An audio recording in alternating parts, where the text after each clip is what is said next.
What's up, everybody? Let's try this again. We had some technical difficulties. I spilled water on all the electronics, and now we are holding on by a mere hair. This is why we can't have nice things, Terri. That was clever. All right. So once again, for those of you, I'm not exactly sure where it cut off, so let's just go ahead and say, I'm Terri Doty. I'm J. Michael Tatum. With our special guest, Joel McDonald. Say hello. I'm special. And this is That Anime Show. And so let's start all this again. If you have any questions throughout the broadcast or just feel like bugging us, please do so, 214-431-5062, or email us at thatanimeshow@gmail.com. Let's get this thing going. All right. I'm so glad you remember all that information, because I don't. Oh, no, it's on this paper. It's on this paper. Oh, you're cheating. No, I'm sticking to the script. Oh, nice save. Nice save. But all right, Joel, for those of us that are not in this room, tell us a little bit about yourself. I like script. I wish I had a script. I've been bumming around the voice acting world for almost 2 years now. Wow, almost 2 years. Almost 2 years. 2 years next month. Oh, man. Well, happy almost anniversary. Well, thank you very much. Yeah. And I met you shortly after that. You did. Cool. You did. And what was the first show you ever worked on up there, and how? I mean, in what capacity did you work on it? Because I should mention now that Joel is a bit of a triple threat. He's not only a voice director, he's also a very fine voice actor and a writer as well. So he does it all, folks. Everything. I looked it up. You've done over 40 scripts and counting. Really? Yeah. I should be rich by now. Very prolific. But no. Oh, that's right. You haven't been doing this quite for 2 years yet. That's when you learned that, we're not going to get rich. No. Well, I don't know about you, but We do it because we love it. Yeah. just like this show. I do everything because I love it. I don't do anything I don't like. That is a good philosophy to have, sir. Yep. Very good philosophy. Well, I mean, you like So far, so good. You pay bills. I do. But I like living in my house. I like having I love paying bills. So the very first show you worked on there, tell us a little bit about the first show that I got to work on was I got to direct all of season 2 of Tsubasa, and this was after an intense 3 or 4 week training session with Colleen Klinkenbeard. The Klinkenbeard. And I got to tell you, I've worked with several different producers, a couple of different producers, and many different engineers and directors and actors. And Colleen had me very prepared very early on, because she was not about to let me have an easy day. It wasn't going to happen. So everybody that came in, she would put them through the ringer to show me what it was like to put an actor through the ringer, and then after that, I was kind of just let go. And she was pretty good at peeking in on me every once in a while, at the get go. She was really, really good about that. But I guess as time went on, I guess I just kind of took it and ran. So I'm having a blast. I love it. Yeah, I think you hit the ground running, really, if you ask me. But yeah, possible. That's kind of how it works, though, in this business, doesn't it? You just have there's no... Not for me. Not for you. There's kind of... Sit in for 4 months. You want that school credit? You go, sir. It's hilarious because I'm listening to the both of you, and I'm like, you got to intern for as long as you did, which was awesome. Yeah. I wish I could have done that. And you had what? You said you had about 2-3 weeks, Joel, that you got to very intense 2-3 weeks. Well, and I had 4 days. That's right. I had no people? Because your audition no, I was sat in your with recording, one right? person. Yeah. Well, no, as a director. Oh, yeah. okay. No, I had no preparation Right. for the acting bit. I didn't even know I was acting when we were recording, and then suddenly I still don't half the time. They just kind of turn the mic on, and they're like, "Oh, let it go. Maybe he'll stick the Maybe script." this will fit.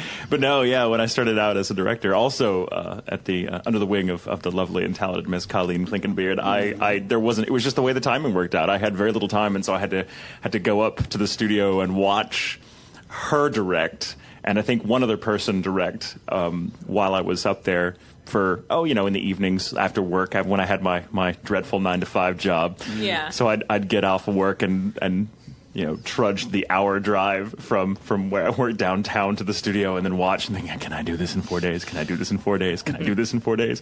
And yeah, I guess I can, but yeah, 4 days. You people were lucky. Well, and the saving grace for when I first started was that everybody that had been working on Tsubasa had done an entire season of it, and almost everyone was an experienced, talented voice actor. So me as the green director, I just kind of sat down and went, hey, keep doing that stuff you guys do. And the engineer that you get also helps a lot when you're new too. Oh yes. Yeah, my first engineer was Casey Clark, and I had already had. I hadn't really worked with him, but I met him because I watched you during Romeo and Juliet. Yeah. And Casey was pretty comfortable, almost too comfortable by the time we started. Where I'm like, dude, I got it. Yeah. And he's, I'm sorry, I'm so sorry. You find him living in your house and, parked out front or something. You're like, what are you doing? Oh, just being ready. My first engineer was Gino Palencia, who was Gino. I actually met Gino before I started at Funimation. That's right. Because you kind of ran in the same circles. I did not. And in fact, he is Brina Palencia's. That's, I'm sure, a name most everyone listening will be familiar with. No. Brina Palencia's. Is she new? Brother. Yeah. Well, she's getting there. She's getting there. But it was really funny because when I first met Gino, I thought, you look like somebody. Who do you look like? I can't place it. You look like somebody. I'm going to figure this out. And then you met Brina. Yeah, then I met Brina. Or I had already known Brina. I had just not seen them in the room together at the same time. And I was just racking my brain. You didn't think Gino looked like Brina, though. Well, at the time, I think that's a diss on both counts. At the time, this is they're before. Both equally, yeah. They've got their own look, but they've got the eyes. They've got the eye. They loved, especially because Brina was in the first show I directed, which was Aquarion, and Gino was, of course, my engineer, and they loved giving me the Palencia stare, where they just do it. They're like the twins from The Shining or something. They're just they'll just look at you, and just to make you uncomfortable. But they're so good at doing it. It was always very an unsettling experience. That's funny. Who was your first engineer? Well, actually, my first engineer was a guy who was training as well. No. Now, I did my training with Stephen Hoff. You may have met him. No. Who I'm working with currently. And you guys work together a lot. Yeah, well, yes. But briefly after training, Colleen said, okay, now that you're trained, we're going to put you in with this new engineer, and you will be training him, and blah, blah, blah. And after about 45 minutes into session 1, I sent Colleen a text. I was like, this isn't going to work. you guys are still too new. Yeah, because, we both needed each other's help a lot, and neither one of us could really give much. To where you're like, I don't know, dude, I don't know. Yeah. Yeah, I mean, because, all the time, I'll ask Steven in a session, I'll be like, do we need to get that one again? Were levels okay? And he'll be like, oh, they were a little hot, let's get one more just for safety. And back then I would say, hey, do we need to get one again? And he'd go, I don't know, do you want to get one again? Or my favorite one, I'm like, I don't know, did that sound okay to you? They're like, you're the director. Right, yeah. I'd say when you have a good engineer and a good recording engineer at your disposal, you get so spoiled as a director. Gold, and it's one of the most difficult transitions I think you could make as a director is having to go from, because every engineer is different. Mm-hmm. They all have their own methods, their own techniques, their own kind of their style, if you like. But you get used to one, and they become sort of your office spouse, kind of in a way, and your partner in crime. And when you have to move, often when you go to another contract, you get another studio, you get another engineer. Sometimes it's just how it works out. You have to be on rotation, and it's so hard. The first new engineer the first engineer you get who's not yours. Right. Yeah, the second engineer period. I kept comparing them, just like, well, see what Casey and I did, and and it was Joe Tompkins, who I ended up working with a lot recently. Where it's just like, well, I understand that's how Casey did it, but I'm not Casey. Why not? I ran into a problem after working with Stephen for so long because I went and worked with I can't even remember who it was. A wonderful engineer in their own right, I'm sure. It could have been one of many people, but I just remember having to relearn how to communicate because I apparently direct both the actor and the engineer with lots of pointing and grunting. There is. You gesticulate. That's what you do. Yeah. And then so Stephen learned my language pretty quickly. And then when I was working with I think Nick was one of them, Scott was another one, and I'd just be like left.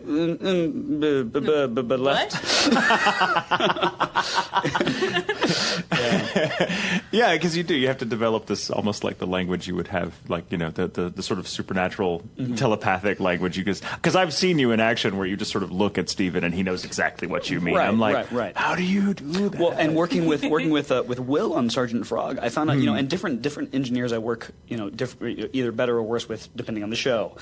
Just because, when we were working on Sergeant Frog, Will would intuit things that I was thinking well before I thought of them. And so, at the end of a session, I'd be like, oh, hey, go back to this one line that we did. It was the third line that we did, and I want to put that in the pause between blah, blah, blah. And he would go back and just hit play and show me that he had done that about 45 minutes ago. And so it's really, Well, and let me ask you, just beyond, an engineer being awesome at what they do technically, making things, because engineering, as we'll hear when we have some engineers on the show in future, next week. We will have Stephen Hoff on, yes, who is awesome. The engineer we're talking about. Because he's Joel's dark half. That's right. And darker half. There is no light half to Joel. Yeah, that's right. We are in the cavern off to the side. But a good engineer, more than just being really awesome at keeping a pace that you have to set. It's such a unique engineering job doing this kind of work, working with dubbing recordings. There's nothing like it. Because we've all seen engineers, come and go that had experience in other things, did great things, but just were like, wow, this is... Directors. Yeah, same with... Well, and the same with actors as well. There's such a specific skill set required for what we do. There is. And there's really no way to learn it until you just jump in and kind of do it, I suppose. Right. But speaking specifically of engineers, just because I like to talk about engineers, because I think a good engineer is they're worth their... It's like, what, they're worth their weight in weapons-grade uranium. But they're awesome. Steven's already got that. Yeah.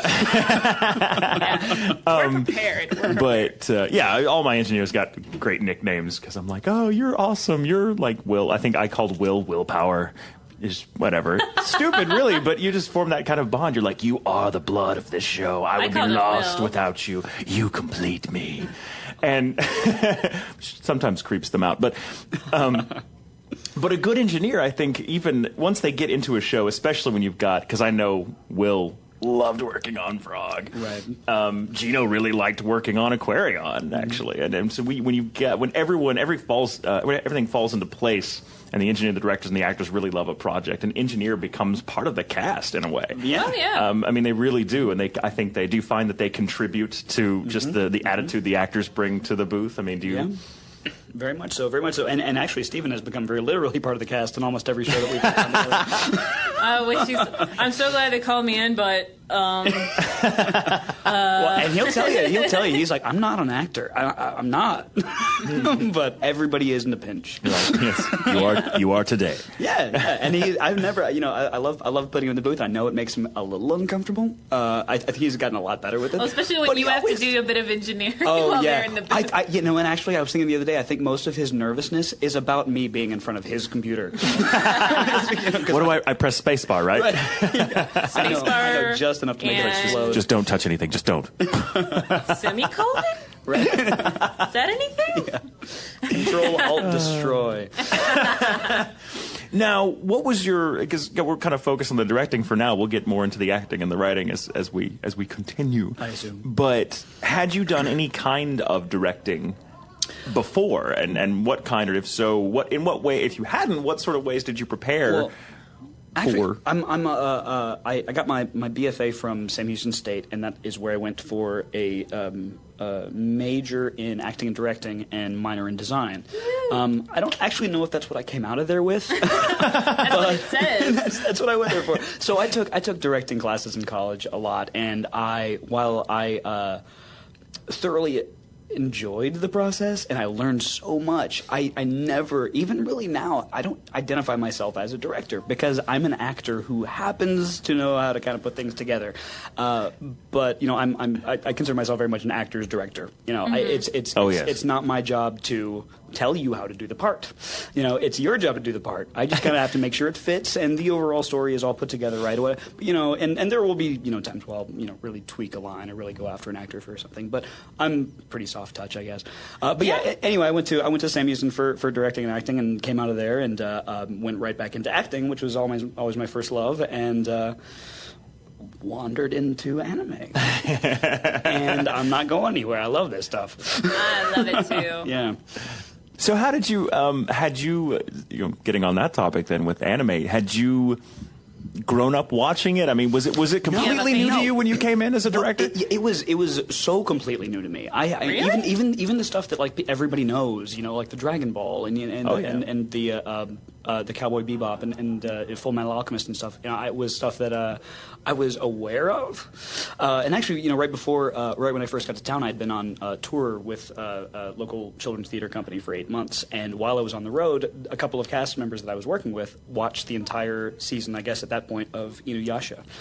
And every once in a while, I'd wander into the room and they would be, just huddled in front of their computer screen, watching this show on DVD. And I would kind of pop in and every once in a while and check it out, and I was baffled by it. You really can't come into the middle of an anime. No, you can't. You can't. That's really like the first rule of thumb. Yeah. It's just you can't just dip in anywhere. Yeah. I mean, it happened with Full Metal Alchemist for me. Oh, yeah? Because I'm just, what is this? Because it was just randomly on Adult Swim one night. Yeah, Right. And it was before I started working, period, in anime. But before that, I'd have to say Favy as a kid, Voltron. Yes. Voltron. Right. I had the die-cast metal figure. I wish I'd have kept that, man. That'd be worth so much money now in a box. But what about you? I'd grown up watching anime. When I was a kid, I had no idea what anime. It wasn't even called anime back then. It was Japanimation. Japanimation, I think, was kind of the weird name they called it then. It was just like, but even before it was called that, as far as I was concerned, it was stuff like shows called Star Blazers, which was actually 3 shows kind of edited into one story arc that were all by the same studio. And I mean, we're talking, I was like, how many years old? It was a long time ago, because like late 70s, early 80s is when this started broadcasting over here, as I recall correctly. And then shows like Voltron and like Silverhawks, all these old classics, which I'd love to go back and revisit them because I haven't seen much of them except for Star Blazers, which is actually, I think, Space Battleship Yamamoto or something like that. But I know there's at least one person right now listening who will give me crap later if I've gotten that wrong. But you probably have, yeah. And call in 214-431-5062. But those shows, what was cool about watching them when I was a kid is that not having any idea where they came from, or that they were, they were just animated, but they were nothing like any of the animated programming that, was on television at the time. Other shows were things that, kind of kiddie fare, things very episodic, just sort of sitcom-like stuff. Credit. Because this is back in the day before there was even really such a thing here in the States as primetime, adult-oriented cartoons like Simpsons or Family Guy or stuff like that, which are, doing pretty well now, but... Family Guy more than Simpsons now, I would say. Well, that's right. But Simpsons, they've had a good run, you have to admit. 20 years. But it was cool watching those shows because it was the first time I encountered, I think some of those shows were the first time I encountered some really adult themes. And I don't mean adult like in a naughty way, but I mean just, you dealt with tragedy and with war and things like this because that kind of storytelling has just been the stock and trade of Japanese animators for like 50 years or more. And I was drawn to it because of how unusual it was given what I was used to. And then later on, as I kind of grew out of it, as you do, in my late teens, that was when shows like Pokemon or whatever were really popular, and Sailor Moon, and I didn't really get into those because I wasn't the audience for that stuff. I was the audience for that, and I had to sit through it. Sailor Moon, I have nothing against those who like it, but I watched it because my girlfriends watched it. That was about it. That's how it starts. But also a big problem with is I came into the middle of it, so maybe if I would be a big Sailor Moon freak if I had watched it from the beginning, but I didn't. Well, that's something I kind of learned about anime as I got more into it, because I ended up finding a show called Cowboy Bebop, which of course is fantastic, and for me it's a seminal dub. I mean, it's a great show, and it's one of the best dubs I've ever seen, and I think it really raised the bar for the industry in a lot of ways. But that was the first anime I had encountered for a while, and it got me back into. I'm like, oh, that's right, that's right. Not every anime is like Pokemon or Sailor Moon. The stuff I wasn't into. It's anime. It's not a genre. It's a medium. Exactly. There's a show for everybody if you just know where to look for it. And so then I got into it. And then when I started acting, I thought, there's no way I'm really? I'm doing this? This is crazy, because I was such a fanboy by that time that it was like I kept waiting for someone to pinch me. Well, when I was working on what did Colleen train me on? It was Negima that we were working on, and Negima I was not the audience for. Because, I mean, God bless him, but I mean, that was just about the girliest show I've seen. And totally for you. Yeah, Well, and what we found out pretty early on is that I can't write for women. oh my God. Oh. I directed a good chunk of Big Wind Up, and there was a note on some wall that said, it was about this girl talking about her boyfriend and a motorcycle, and there was a note from Joel McDonald that said, I don't know what girls talk about. If you want to change this, you won't hurt my feelings. All right, we have a phone call. Oh, we have a phone call. Hello, you're on the air. Hello? Hello, you're on the air. Hi there, this is the Anime Show. You're on the air. Can you hear us? Can you hear it? Oh, they hung up. Oh. All right, if you were calling, I could say your number because I got it now. But call back. We have a nice little delay between us, so please be patient. Delay. Anyway, maybe someone was calling the wrong number for like a pizza place. That's possible. Yeah, I like the random phone call. Oh, wait, are they calling back? Oh, wait. Take two. All right, hi, it's that anime show. Would you turn down your... hi, how's it going? Hello, who is this? Hi, who is this? You're calling that anime show. Yeah, you guys got the Starblazers title wrong, man. What is it? Please correct me. It's Battle of the Planets, man. That's what it was. Thank you. See? You just got schooled. I just got schooled. Thank you so much for calling in, because keep correcting us. Thank it's you. the only way we'll Please, learn. Please. That's how long it's been. What, man, you guys got to get these anime titles right, man. Hey, we're working on it. We're working on it. Everything gets a little lost. I was having to go back. This may or may not be Chris Casey. What's up, guys? I'm like, this has got to be somebody that we know. I was like, please be someone we know. Please Hi, be Chris someone. Kaysen. Hi, Chris Kaysen. We mentioned you by first and last name. Hello. Hey there, Chris Kaysen, baby. By the way, it's not. In America, it was G-Force Battle of the Planet, so I'm wrong too. I have no idea. By the way, Ted, but you can tell me as well. I just knew it as that show. We called it the space opera, which has since become like the name for the genre itself over here. We call it, and there's no singing. It's just this big, like, I don't know, crazy epic battle of the stars. I like Battle of the Planets. Thank you for correcting me there. And then correcting your correction. I was pretty convinced that we had finally heard from the only good old boy anime fan in the world. You got that title wrong, man. You need to get your stuff together. I thought, you are something new. Yes, you will, man. You guys make good anime over there. All right, So since we've got you on the phone, do you have any questions you would like to pose to Mr. Joel McDonald? Oh, Lord. Do it. My goodness. Oh. Gee. Okay, let's see. How do you think... How do you think... Is it possible to transfer your theatrical training to the field of anime acting? Thanks for stealing the thunder of the complete last half of our show, Chris. No, go for it. Hey, come on. I guess the long answer is no. Excellent. That's the long answer. Okay.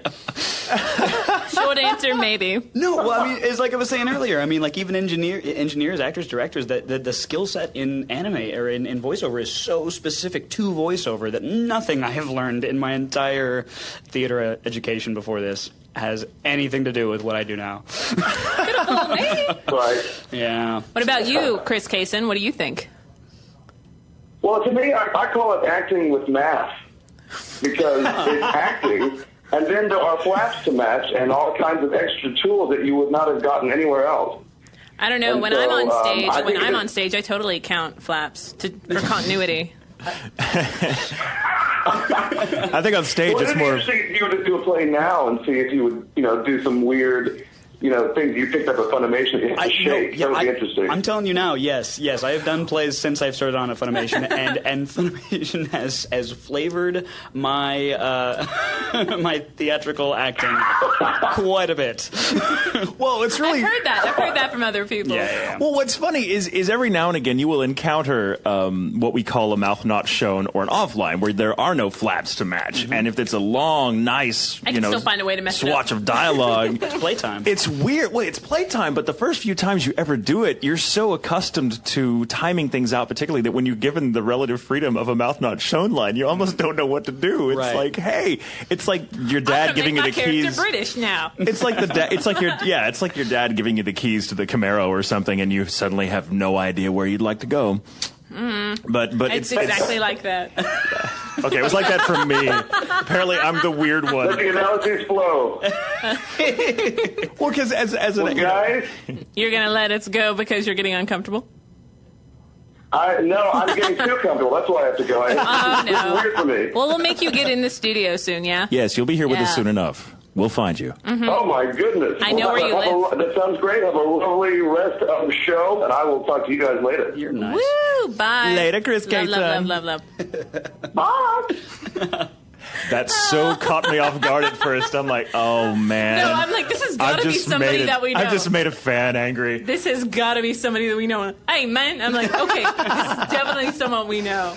Well, I'm glad he brings up the whole idea of bringing your experience as a stage actor into the booth, because I think you do it on some level anyway. I mean, there are a lot of, I mean, whether consciously or not, you are certainly an actor in the booth, just as much as you've been on stage. And Terri and I have had the privilege of seeing you on stage. That's right. You guys were very nice. And you were, Yes. oh, no. We were in the front row and everything. There was nothing nice about it. We were very judgmental, but... Well.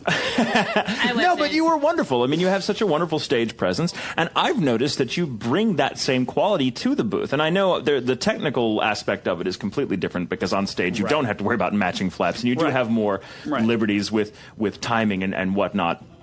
But how do you compensate for that? I mean, how alien was it for you the first time to sit there?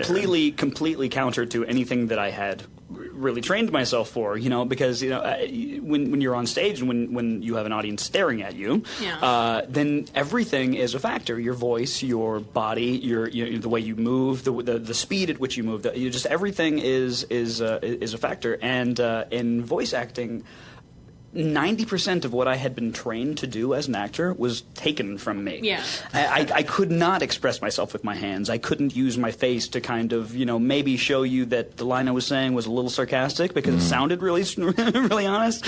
It all has to be forced into the voice, which is such a small percentage of what an actor on stage does. Sure. And so I go back and I listen to some of my earlier stuff, and it's something. Oh, mine is awesome. Yeah, you're always going to be your own worst critic, but the one thing I've learned about being in this business is that the acting side of it really does. You say your voice is such a small part of what you would use on stage or on film or something like that. But I kind of learned. I kind of went the same route as you. I mean, I had only had experience as a stage actor before, and not really much at that before coming into dubbing, and it had been years since I'd been on stage then, so it was just it was not like riding a bicycle. Yeah. But you're right, so many of those tools you don't have at your disposal, but the relative freedom of it is that you can do more with your voice in front of a mic than your voice can mitigate with your presence on stage. For example, I can play a very convincing 17-year-old if put to the grindstone. Yeah, well, I like to think I can. Maybe I've got a few more months of being able to do that. But on stage, I could do that with my voice, and there is no way it would make the audience go, oh, I totally buy that 6'4", obviously 33-year-old man. It's like watching playing Jack. a 17-year-old. Yeah. Robin Williams is 10-year-old. Okay. And Josh Greeley, when we had him on last week, said something really interesting about, he found it personally to be, because he has extensive stage experience as well. I mean, he's been doing stage work since he was 5 years old. And you can tell. I mean, he's a very theatrical actor, and like yourselves, they're just actors with theatrical backgrounds bring something very unique you can always tell, I think, or I've learned to be able to tell between the stage actors that are coming into it for the first time versus, say, film actors that have come into it for the first time. Because it's all kind of the same bag of tricks, but everyone's nestled in a different corner. You're maybe. Right. Yeah. A little bit. But I would agree with that. But he said something very interesting. I kind of wanted to get your take on it. He said that actually being in front of large groups of people, like say 300 or 1,000 people in front of stage, is much easier than being in front of a very critical audience of two, namely the engineer and the director. Wow, that's what do you think about that? What's your okay. Well, now I can only speak for myself, of course, because I don't represent actors. Most actors would agree on that. but I will say for myself, I have a harder time in the booth.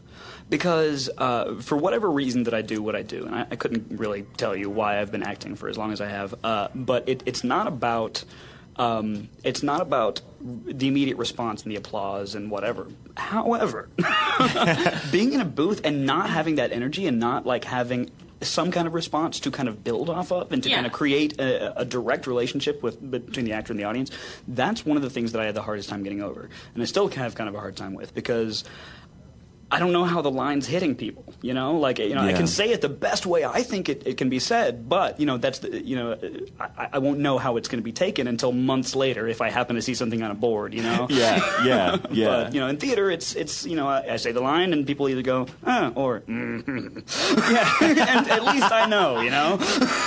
Well, and how do you adapt that kind of isolation? I mean, do you find ways to use it, and or do you just have to ignore it? It's very freeing.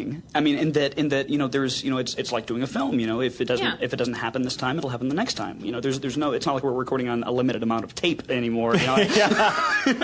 So we've only got so much memory on this computer. So you better not mess this tape Don't mess it up. Yeah, barring any kind of crazy scheduling errors, there's not like a real like pressure, you know? It's like, you know, just do the line the best way you possibly can. If you don't do it the best way you possibly can, let's do it again, you know? And so it's very freeing in that, and, you know, it's really fun. But again, sometimes that freedom can be a double-edged sword, because as again on stage you have to be, you know, you can't. Well, obviously there are mess ups, but you can't. There are no do-overs. Right. You know, if the piece of the set falls on you, you've got to incorporate that. Happened to you. That's happened to me. Well, to the point where you were like bleeding on the stage. Oh man. Oh, I'm so glad it was high school and not like a real, because that would have been. I mean, there have been plays I've literally given blood, sweat, and tears to, and ruined furniture from bloodstains from, you know, things go wrong. You know, lamps break on stage, and you slip on water, and your head gets beaten with a vase that's supposed to shatter, and it doesn't. But sometimes the adrenaline rush you get in front of an audience, knowing that you can't mess this up, or you've got to, any screw ups have to be incorporated into. You've got to learn to improvise. Not having that pressure can sometimes be just as disorienting in front of the mic, because you're kind of left to your own devices. As you said, you don't have the audience there, right? You know, to worry about so much. Well, it is a more removed. It's not only that; it's the fact that a good majority of the time, I hate to admit this, but a good majority of the time when you get called in, you know nothing of the show until you're ready to record it. That's true. Right. That's just how it goes. So it's like, so what's my character doing here? And you do have to kind of build a character on the spot often, and once you get going, it's easier. Yeah. And once you get used, you know, the first session is always there's always birth pangs, but I will say that if I was to agree with Mr. Greeley's statement about it being easier to perform in front of a large group, never agree with Josh. Well, like I say, if I were to, and I'm not. No, if I were to, you know, automatically by being in front of an audience that size, I mean, you guys have been to, you know, you've been to conventions, whatever, and you've been in a room where there's that many people. There is already electricity in the air. There's already, you know, it's everybody already has a common purpose of they all want you to be good. You want you to be good. There's already this great feedback and everything, and all the response, and just like, and sometimes, I mean, like, you know, the best sound that you can hear as an actor on stage is dead silence, because that means you hit them right. It means you hit them where they live. And so, but you know, when that silence is the only thing you hear, a little weird. Well, see, and I'm glad you bring that up, because I think, kind of getting back to directing, I've noticed one of your, and maybe you're not aware of this, but I mean, but I don't know. It's maybe it's just innate. It's instinct. But one of the things I've noticed, because I love working with you. You're one of my favorite directors because, and I'm, you know, I'm not just. You were my first director, so you'll always be my favorite. Well, because you are an actor's director, very much so. I mean, you have an actor's experience. You have a theatrical background, and you treat the properties you work on like stage productions, and that you're like, this is something that's been done before, you know, i.e. in the Japanese, and we're doing our version of it. You know, we're not competing. Josh Greeley again last week said the word, we're caretakers of it. You know, and just as a stage director, you would be the caretaker of, say, a Shakespeare play or a play by Beckett or something. It's very much the same thing, and you approach it with that same spirit, which I think actors love because that's kind of their steak and potatoes, if you like. Yeah. But where was I going with this, Terry? I've noticed when you're directing actors in the booth, at least with me, I've noticed that you very much, again, I don't know if you're conscious of it or not, but you play the part of a theater audience. You do. You kind of sit there, and I can feel you watching me, and you give feedback, but it's always after you will let a moment pass before you give feedback. I mean, some directors after a take will be like, okay, that's good, but let's come back and do this, and you will wait and kind of let me soak in the energy that as an audience you've put into the room. Okay. And it does a lot of times for you. I feel more that I do feel that I'm on stage because you, as a director, like I said, you treat it more as though you are an audience watching it, and then you'll don the director's cap, and then you'll start saying, well, here's what we need, and this is what we need. But there's always that silence, that moment of silence first, that poignant little moment where I'm like, if I read a line right, you say nothing, and I can judge by just the energy of the room whether or not you liked it, much like an actor on stage can do with an audience. You're right. I was very not conscious of that. Well, that's what you do. You were right. Great. So now you're going to mess it up. No. Actually, one of the things that Colleen told me a lot when I was first training is one of the first rules that I issued when I was kind of developing a style, I suppose. You know, and she used to say a lot. You know, before you get a line, before it's ever recorded, you need to kind of have an idea of how that line needs to sound. Definitely. And I can't get behind that. Because everybody says something differently. I mean, you can give 10 people the same sentence, and there might be a right read in the context of the scene. And it might be a very specific read, and sometimes it is. But for the most part, I don't ever want... I hate giving line readings, because as an actor, I mean, in the theater world, that is like taboo. Yeah. But I mean, I do it, you know, when it's appropriate. But what I found is that sometimes I will try to have a line in my head. This is how it needs to sound. And then I'll say, okay, go ahead. Let's do it. Your own discretion, however you think it sounds most natural.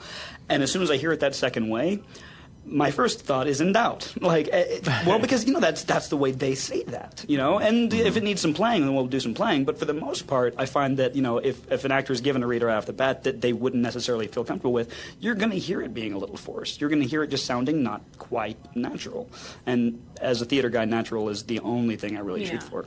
Well, so I love that, because I found that to be kind of my own approach to directing as well. Is some directors, and there are many that are, you know, they know exactly how they want a line read. I mean, from top to bottom. I do not like, if they have an interpretation of it, I have to let them do it. I can't just say, no, this is how I want it. Yeah, and some directors are really good at having that vision of knowing exactly how it sounds, and being able to get the actor there without having to give a line read or whatever. I mean, I do not have that skill. So I have my approach is I know how the line ought to make me feel.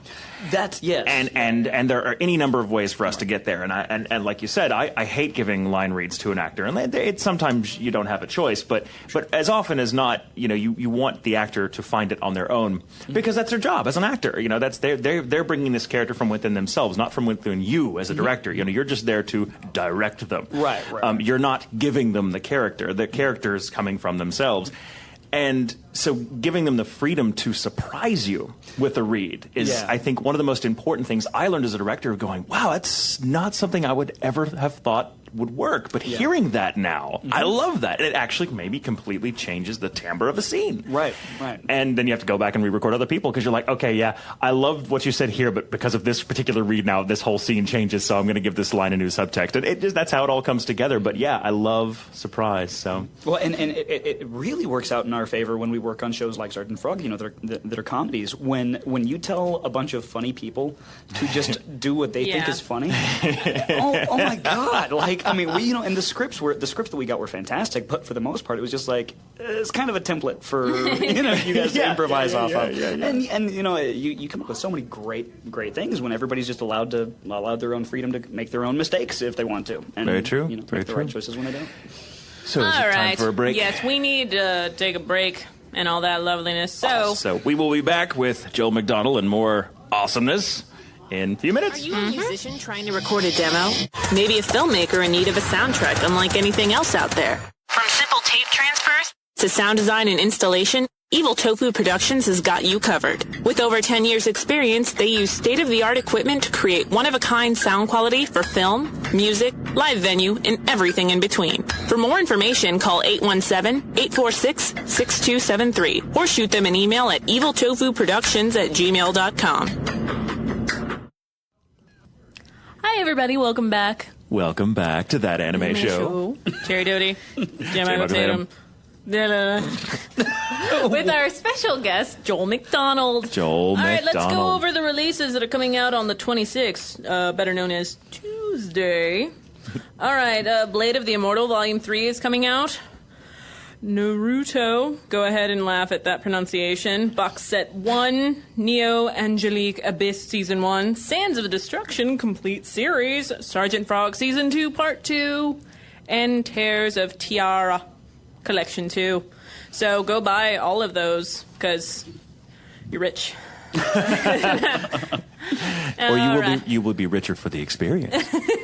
That's good. There we go. Sergeant Frog, man, I just feel like they're coming out really quick. It seems like we just got done with Season 2. That always happens when you love a show, though, doesn't it? Well, and which in Japan is Season 1. It was 51 episodes.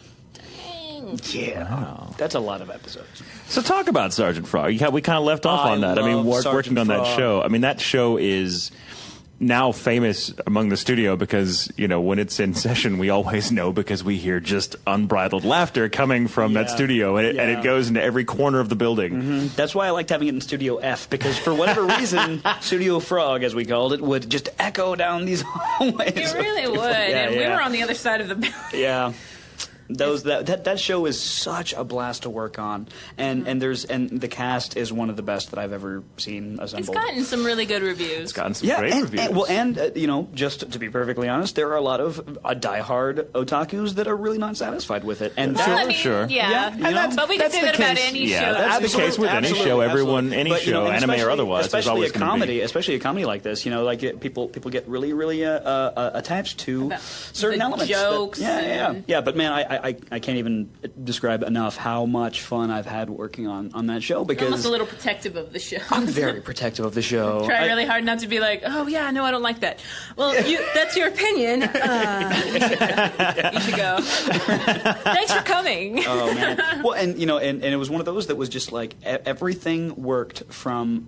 Well, I won't say everything worked from the beginning because it has had, a little growth process. That's any show though, for the most part. But I think in comedy, especially, it takes a while. And especially like the original Kero Gunso, the Sergeant Frog is a new evolution of. It's they had some growing pains in the beginning as well. But yeah, I mean, we have just nothing but a blast working on it. The scripts are great. The actors are great. We just have nothing but fun. Now, just talking about that, because that I assume had been the first truly the first show of its kind you'd ever worked on. That kind of just wild, zany. Yeah. I've called it before, and probably unjustly, but it reminds me more of the sort of traditional Saturday morning cartoons that I grew up with, but more geared towards adults, obviously, because the humor is a little more sophisticated, a little more mature. Yeah. And in the Japanese especially, so. Yeah. But what was it, what was it like going from working on, I think you've done drama, and but going into comedy, were you nervous? I mean, because is comedy, I think comedy is so much harder to do than drama. That's kind of a blanket statement, but for me personally, comedy is so much harder to hit because somebody asked me once, what kind of character do you like playing more? The sort of, because I play one of two characters. They're either crazy, insane, or they're the sort of, the shadowy, deep, sort of calm, collected, tranquil character. And I'm like, well, I kind of like playing the tranquil characters because they're easier. Now you have, there's fewer, you have more, as an actor, you have more choices in line reads when you're playing straight like that. Yeah. But in comedy, not so much. In tragedy, you're more limited. Yeah, in tragedy, you need a good story and you need to read it well. But in comedy, you have the added element of timing. All about timing. Yeah. Not the tragedy is without, but it's a whole monster that you cannot avoid. And when you're having to match flaps. Oh. It is a very, very unforgiving mistress. Well, I will say, I think the writers on the adaptive scripts were amazing because it's got to be even harder to write comedy for an adaptive format because so much of the humor doesn't translate, especially when we're talking about puns and things like that are hilarious in Japanese, but that if you want them to be, the rule of thumb is often you can't go with a straight translation because we want to make the audience laugh where they would laugh if they were watching the Japanese in its native, in the native dub or the native recording. And you can't just, it's so difficult to do that. But, beyond just the difficulties of doing comedy itself, but having to work with flaps and with translations. As a comparison, having worked on Spice and Wolf with you, that is a show where I think we're probably word for word translation. We did not have to change the Japanese dialogue. Although there was that big, and I think, you're mispronouncing the name. There's always going to be that. But, but when you go into a comedy, it's just it's you can either stick to the script as exactly as you possibly can, or you can stick with the intent. Yeah. And I learned that when I was directing in college. To get anecdotal for a moment, if I might. When I was comfortable. We all had to work. Shut up. we all had to work on the classical scene, and me and another person in the class both chose Lysistrata, Aristophanes' piece. Greek, pretty well known even today for how kind of influential it was. And back then, way back in the Greek times, it was freaking hysterical. It was one of the best comedies that people had seen. It was just had people rolling the aisles. Those crazy Greeks. And now when we decided, me and another director, we're both going to do our own adaptations of that show for a 4-minute scene in our directing class. She picked the funniest script the funniest translation that she could find, the one that really stuck with the intent of the show, and changed the language and changed the colloquialisms that people used, and just kind of made it this modern adaptation. I have no idea. But I did. I went the other way because I took Latin in high school, and so I found the translation that fit the best. That was the closest to the original lines, and nobody laughed at my scene. People laughed at her scene, and so you can't translate a joke. Well, that's it. Yeah, humor. Humor is. Humor is universal, of course, but at the same time, it's more abstract. The most random, you think about us recording Rin, and we'd be reviewing, and all of a sudden it's me, him, and Joe, and all of a sudden I'm like, and they're like. You would just find the most bizarre, innocuous things to be hilarious, and I'm like, well, now I can't. Now I find that funny too, and I never would have found that funny on my own. Thank you. Shit. Yeah, or car, little things.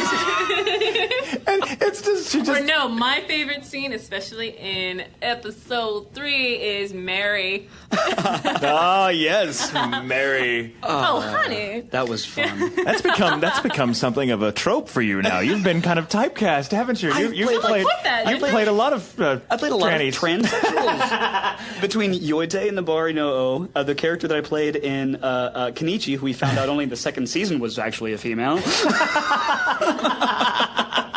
And Mary, I don't know what do you people think of me, really? Just start competing with Colleen and Lucy for the parts. Move over. I think everyone up there at some point, if you're given that kind of show, or transvestites find themselves into a lot of shows regardless of the target audience. It's just, hey, right. It's just how it is.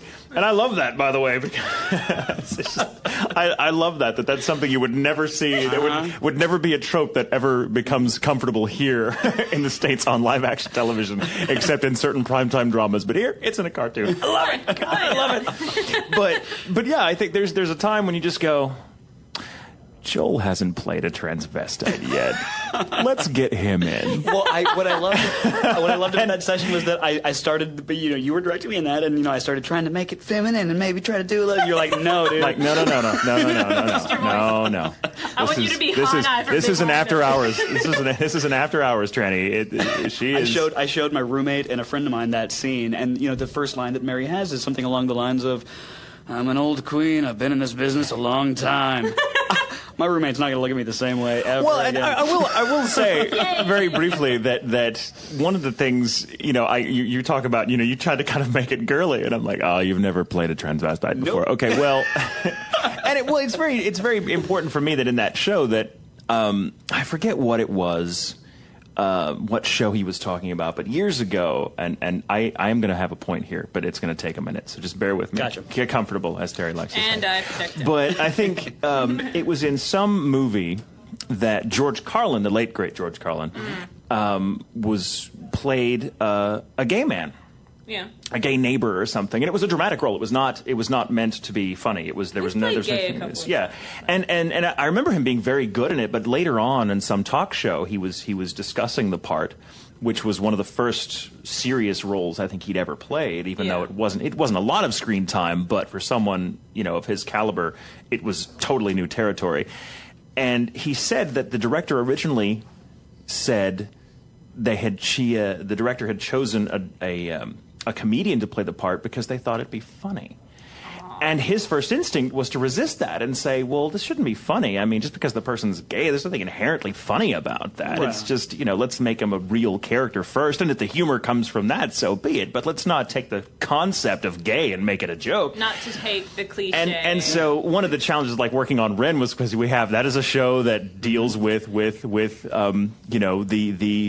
flip side of what a lot of people would consider polite society. And, finding the voice of these characters, you're like, they're human beings. We want to make them honest. We don't want to necessarily, stereotype. But even if they're, sometimes you want to be funny about it. But there was also Sue. There was also Sue. Jeremy Inman. Yes, even Jeremy. Yes. Jeremy just used his normal voice. Granted, he had a bit of a sweetness to it. Yes, a little bit of a sweetness. And he talked about Joel's character like, oh, don't worry. Like, like lunch lady, like, oh, do you want the mashed potatoes? Very, but still, just very briefly, that's Jeremy. That's one of the things I love about anime is that it's not so much always the topics that they tackle head on, that it's the topics they perhaps even more subversively just take for granted. Ignore, yeah. That are like, oh, that's just this. Hey, a transvestite, for example, is just part of the scenery. Right. Get used to it. I love that. I love that. I wish we had more of that kind of thing over here. Mary wasn't a transvestite. Mary was a drag queen. A drag queen. That's right. That's right. Don't let me get my. It's a very important distinction. It's a very important distinction. Yeah. I'm sure someone. To me, it's apples and apples. No. I'm not going to talk to that guy. I kid. You would. No. Drag queen is a gay guy that dresses like a lady. Transvestite is a straight man that dresses like a lady. And I've dated one. Granted, he should have told me before we started dating that he liked to wear ladies' clothes more than I did.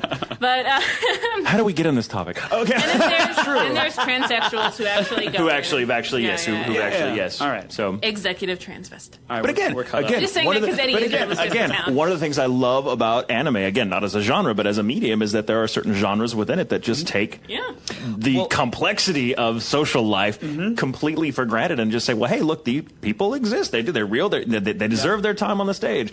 I love that. I wish we had more chutzpah to do that kind of thing here in our live action programming. You don't often see it because people are like, that's just weird. Let alone finding it in an animated show here. It just wouldn't happen. Oh, I mean, yeah. But when I first started, I have no argument. when I first started training with Colleen, actually probably a little while after that, I told her, I said, I'm having a hard time because I have not seen a lot of good anime. And I was just like, I haven't been exposed to a lot of it. I was like, I'm trying to make the good stuff, but I don't know what I'm doing. And so either she or Michael Harcourt gave me a copy of Beck. And That's a good one. Beck. I've only seen a couple of episodes. I blasted through that series in probably 2 days. And, what I loved about it was that, it was full of all these crazy, kind of weird characters that in the Japanese were played, probably a little crazier. And in the English dub, everything was just kind of...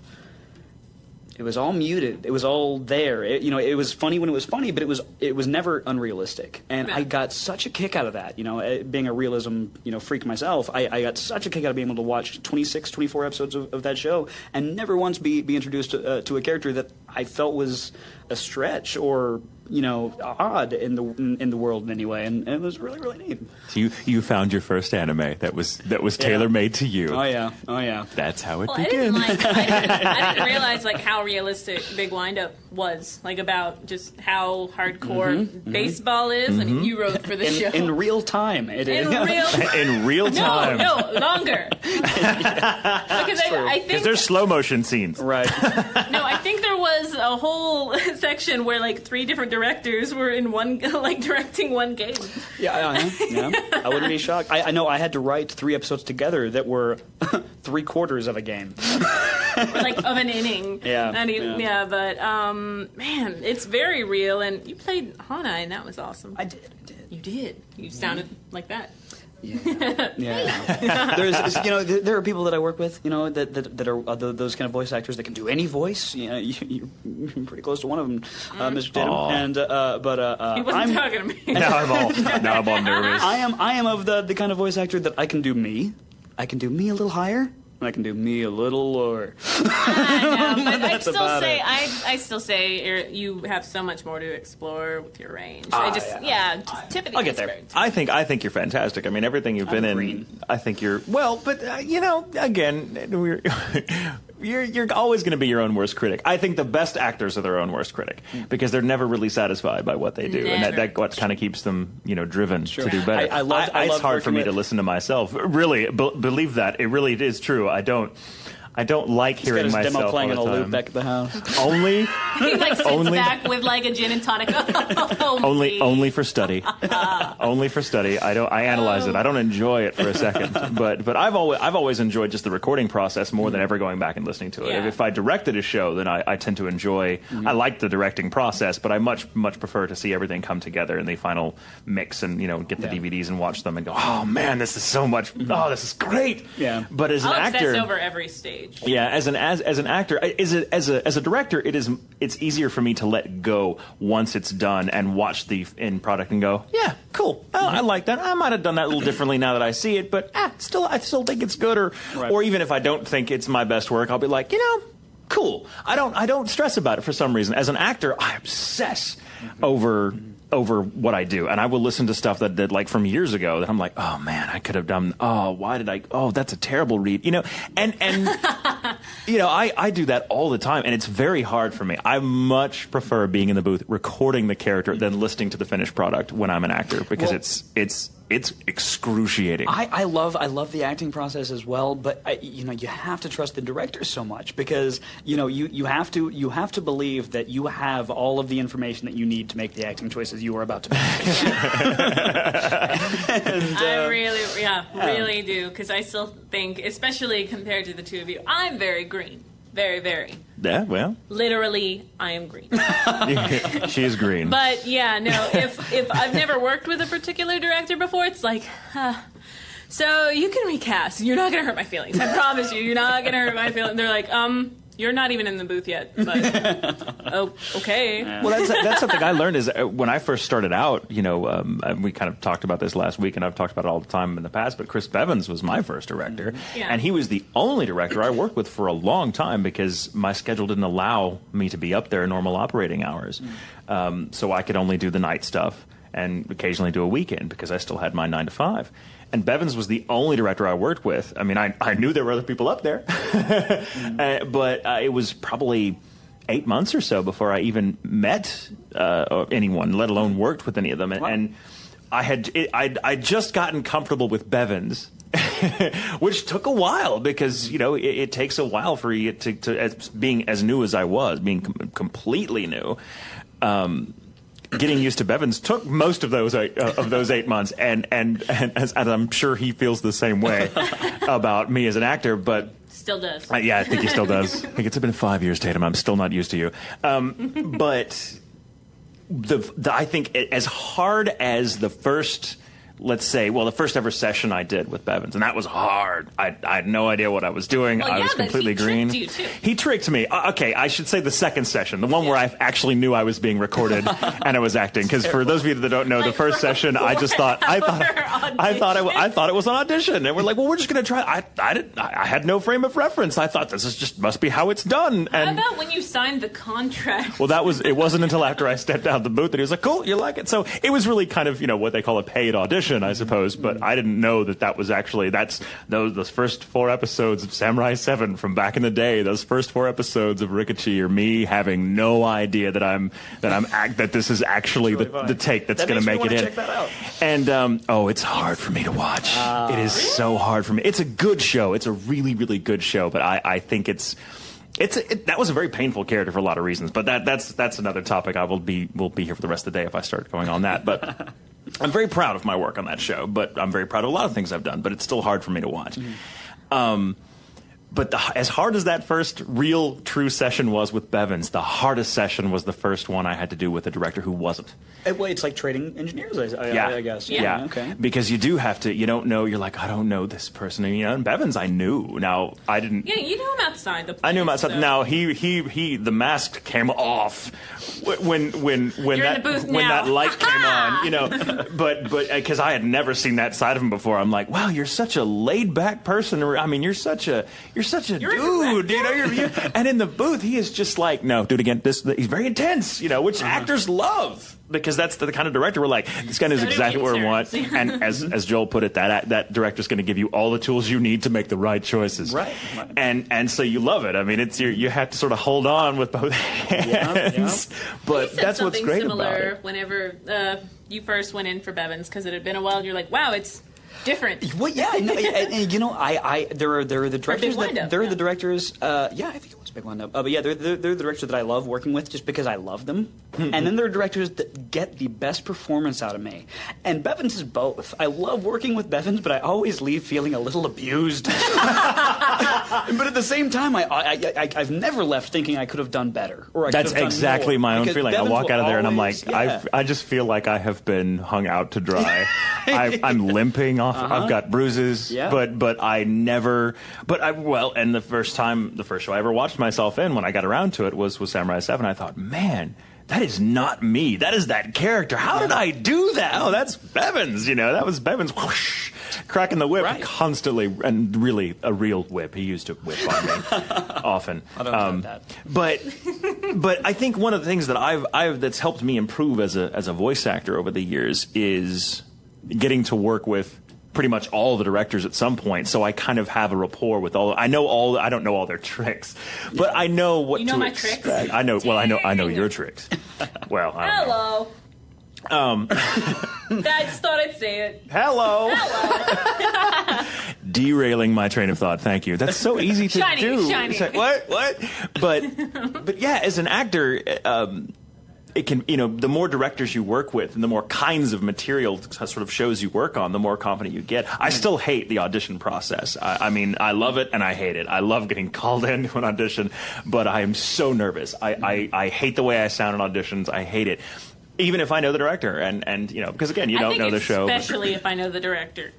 Yeah, because you're like, oh, now I've got to act around what you know about me now first, right. And but getting the chance to work with a lot of directors makes you a better actor. Do you feel as I'm sure you agree as an actor, but as a director, do you find that the more actors you work with, the better director you become? Yes, because some directors like to stick with not the same core people, but they tend to have their favorites. Sure. For good reason. Mm-hmm. But I mean, sometimes they don't even realize they're doing it. I would definitely say I don't think that I improve. I've been necessarily improving as a director. I'm sure I have in some capacities, but I enjoy it. I will say that every new actor that I work with, I learn another I guess, trick, because everybody works differently, and and some people, and I've learned a lot from the directors that I've worked with, and I've been stealing their little techniques and stuff. But as sometimes you'll have an actor in that those tricks and techniques don't apply to, and then the game starts over. So yeah, I'm just curious if there's a story for this, but as an actor, what's one of the most surprising directions you've ever been given? That you can talk about on the air. Now, working in voice acting. Yeah, we'll start with voice acting, and then I'd kind of like to gear. I want to kind of get back into your stage experience because that's something we haven't really. Well, as far as shocking or weird direction that I've been giving in the booth. Well, okay, I'll tell you this. When I went in to record my first episode of Nabari No'o as the character of Yoite, which was my first sexually ambiguous role, I went in and I recorded my first line. And Monica Rial was directing, and she gave me a very rough overview, saying, there's a very complex series of events that happen, and we will get into those as we go on. So she gave me kind of a rough idea, and then we started. We recorded the very first line. We found the voice, and she goes, great, okay, that's going to be your reference line. That is the most alive you will ever be over the next 24 episodes. And I was like, really? Because I was like, it was really, I'm about to die right now. You think I'm going to last another 24 episodes? But yeah, she was like, that's it. From now on, you get weaker and closer to death with every breath you take. And I don't know if I pulled it off, but I sure did enjoy the note. I think you did. No, I found fan reactions to that. As that character, his name again, so I don't butcher it. Yoite. Dynamite. Pretty damn amazing. That's neat. Yeah, and as Jacuzzi for Bakano, awesome. Oh, Jacuzzi. Oh, that voice. That was the first. That was when I first became aware of you as an actor, is working on that show, and because you've been up there for a while directing, and I'm like, oh, I love Joel, he's great. And then I heard that, I'm like, Tyler, who was directing Bakano, who is that? Who is this person? I'm like, no kidding. And if you'll remember, I went to your studio that day. I'm like, Joel, where is this coming from? I don't. And he's like, I'm recording. I'm like, I don't care. What? Yeah. I don't know who it was that coined the term, but someone heard my Jacuzzi and referred to me as the poor man's Greg Ayres. Which I got a kick out of. I thought like you had read that on like some fans. No, I heard it in the building. Hey, being compared to Greg Ayres in almost any capacity is great. But yeah, that's what surprised me is I just thought I would never have put that voice in your mouth. I would never have thought. I've never been like, oh yeah, that's totally. And it took me, and it's still. I'd be like, can I hear some Jacuzzi today? I want to hear some more because I love that voice. Well, it's funny. I think I said in the commentary for that, and it was the first commentary I had ever done. Which I got to tell you, this is pretty close to commentary for me, and it's terrifying. But the first commentary that I did was with Tyler and Chris Patton on Bakano, and I think at some point in there, Tyler asks me, "What did you think when you left the audition for Bakano?" And I said, on the commentary, I just remember thinking, God, I don't have to do that voice again. Because it was not comfortable within my range at first, and over time when it became so, it was a lot more fun and easy or whatever. But just that first time, it was one of those things where you just, as an actor, you throw something up against the wall, see if it sticks. And I love that story. I've had that happen to me occasionally, where I'll be like, oh man, I hope I don't get this part because that's a tough voice to. Oh, I got the part. Why are people casting me? Yeah, that's exactly how I shake my fist. When are people going to stop hiring me? I hate this. No, that was sarcasm for anyone listening. Please. So we were going to tap more into your stage experience, but so kind of let me start with the question: what's the most bizarre and surprising direction you've ever gotten as a stage actor? Okay, I'll say this, and God knows she could be listening. I worked with. If you're listening, please call 214-431-5062. That's right. Nice plug. Very good.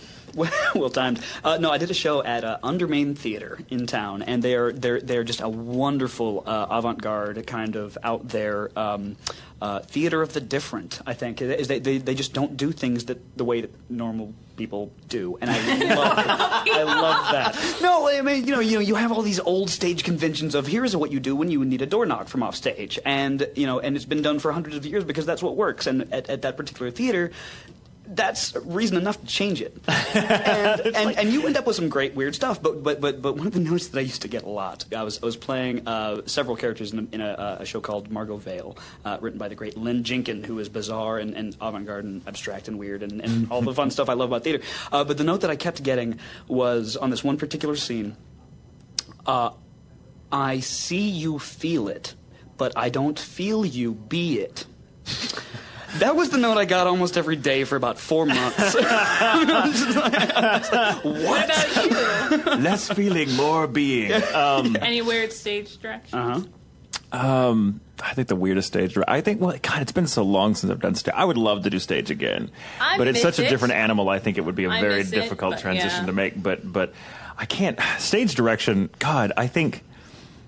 Let me think here. This is now I got to put on my thinking cap, which is not that big. Well, mine. Well, I'll give you time. Mine. I don't know if it was necessarily strange. It's that I didn't realize I was doing it. Antigone. I was doing like this futuristic take on it, which is ridiculous, and I'm a blonde in it, which is also hilarious. But my note for the first month of rehearsals was, "You're not moving your arms." So I would come on stage all. I don't know, walking just chest first, which I do anyway, but still, like I was like I had a purpose. Oh my goodness, we have a phone call. Oh, we have a phone call. Oh my goodness, let me answer you. That's crazy. And hello, you're on the air. Hello, you're on the air. Hi.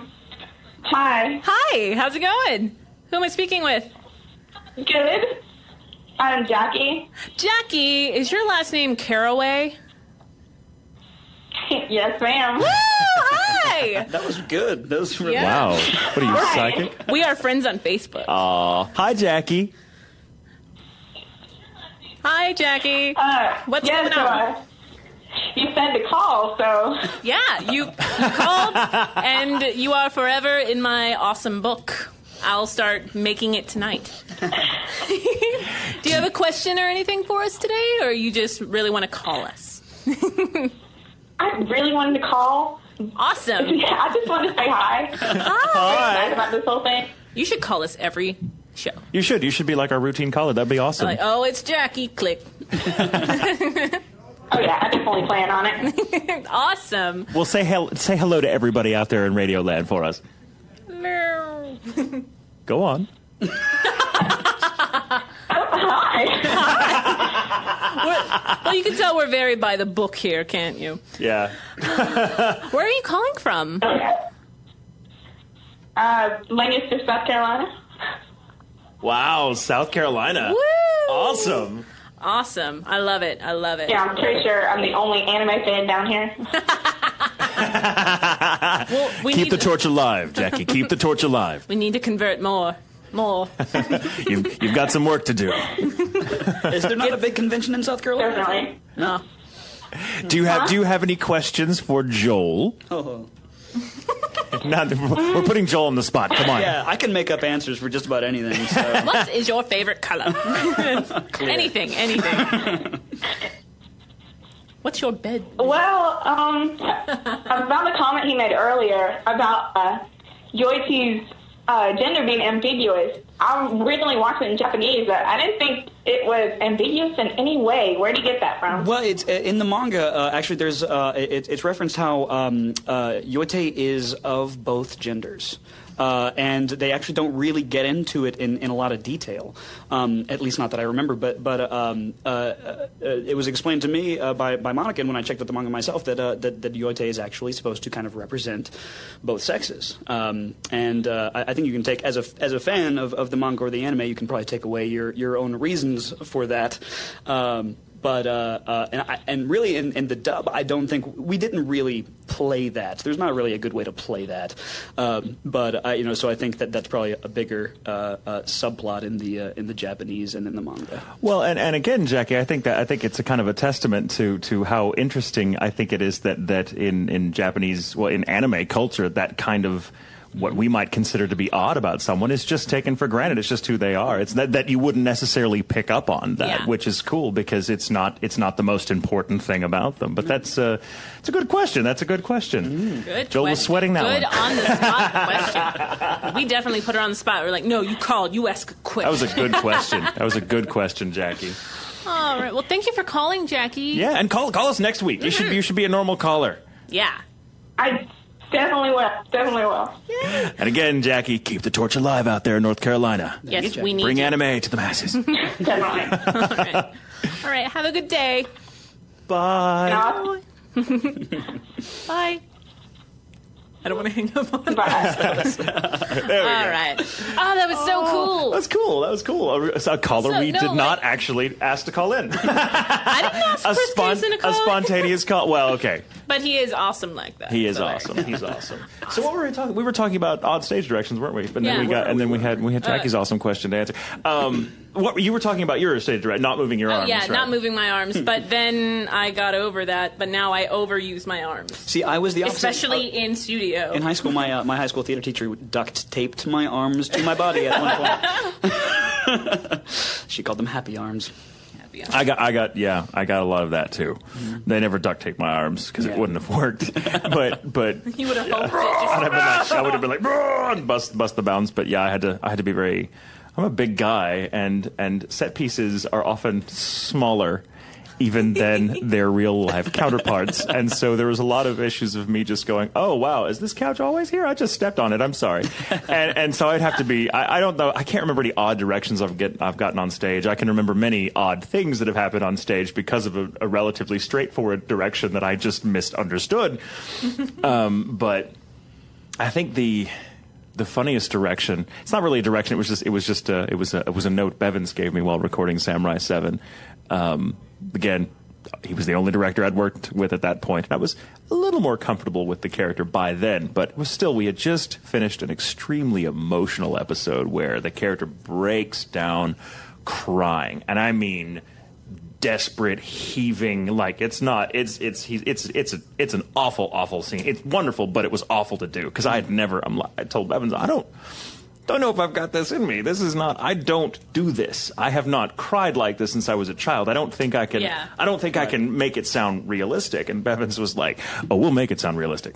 and then he went in with the blowtorch. And then he ended with a blowtorch and started, cutting my fingers off with one little cigar snippers. But no. I mean, Bevins, of course, being the awesome director that he is, got, I think, a very genuine, response out of me as an actor, and I tapped into a place I hadn't tapped into in a long time, and it felt great. It was very cathartic. And then immediately after finishing that, he's like, well, hey, as a reward, let's watch what you have to do next time. And he showed me the scene where Rikichi has to dress up and drag and sing a little ditty. Like it's a la Apple Dumpling Gang. I mean, it's really ridiculous.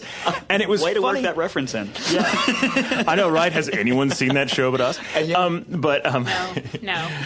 It was a little before it's before my time. I was only watching it on television and reruns. It's not like I was born in the 50s, but I never said that. You just go to this place whenever I mention. See you looking whenever at me. I mention that I'm younger than you, you're just like, yeah, well, welcome. Why don't you go play with the Beanie Baby? Yeah, well, when you get to your 30s, you'll feel self-conscious too. Mentally, I'm like 50, so mentally, I'm like 14, which makes this even more awkward. But that's why age and heroic age is just so natural. Yay! That was fun. Age was fun. I still, but we were doing that episode of Samurai 7 with Rikichi and drag, and he does sing this little song. It's not a produced song, it's not like there's lights and a soundtrack to it. He's just doing this little improvised ditty in front of these guards to convince them that he is indeed a performer, and he's in this ridiculous getup. I mean, he's not just a woman; he is a crazy woman. Oh no, we have another call coming in. Another caller. Hi, how's it going? That anime show. Oh, you hung up. Oh, they hung up. ¿Por qué? Don't be afraid. Call back. I was really looking forward to that call, and you just broke my heart. You broke Terry's heart. Well, I you know. can still make things right if you just call back.